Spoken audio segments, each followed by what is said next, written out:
જો મિત્રો આ ઓરવીને વાવેતર કરી દીધું છે મિત્રો।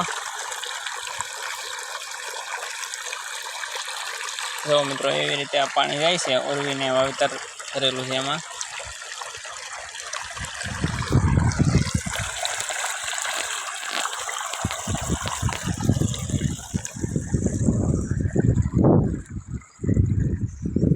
આ 39 નંબરનું વાવેતર કરેલું છે મિત્રો ઓરવીને।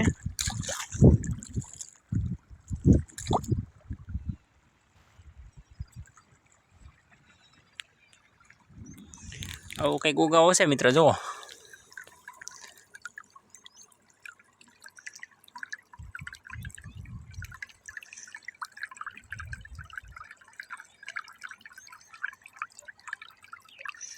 આવી રીતે કંઈક પાણી જાય છે, સરસ મજાનું પાણી જાય છે।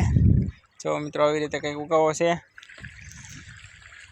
જો મિત્રો વાદળા થયા છે, વરસાદ આવવાનો જ છે 2 દિવસમાં એવું લાગે છે।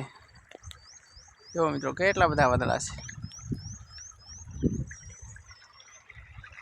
મસ્ત વાતાવરણ એકદમ।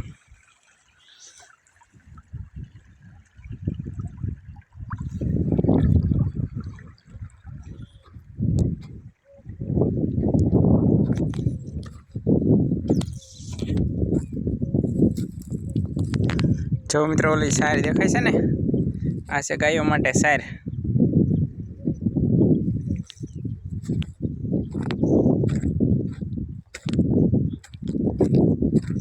આપણે ગાય આધારિત ખેતી કરીએ છીએ એના માટે આ બધી સારની વ્યવસ્થા કરી નાખી છે। જો મિત્રો આ છે સાર, અહીંયા ગાઉ રહી છે, આ એનો ટાંકો છે, આ એનું સારેલું છે। જો મિત્રો અહીંયા જો એના કેન પીડા છે ગાયોવાળાના, આ રહ્યા કેન, આ ટાંકો સારોલું એની ઝાડ છે ગાયોની નાખવાની છે, 2 દિવસમાં ભરતી ગોઠવવાની છે।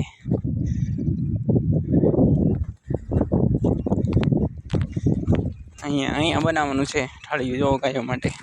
આ એક થાંભલો જોવો પડ્યો છે, અહીંયા ગાયો માટે ઠાળિયું બનાવવાનું છે, ગાયો અહીંયા રહેશે।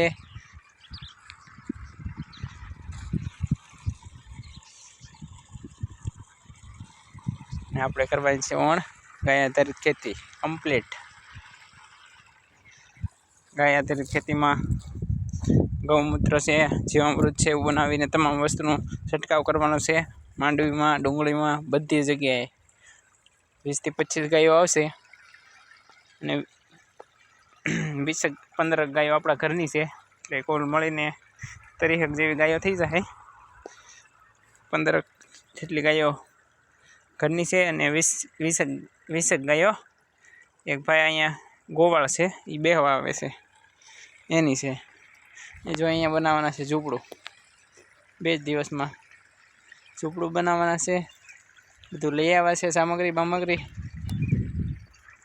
અને અમે જો થોડીક આગળ છે એની નિરણ છે ચોમાસા માટે, કદાચ બહુ વરસાદ આવે તો એ નાખવા થાય, બાકી તો સરવાનું હોય જાય ડુંગરોમાં।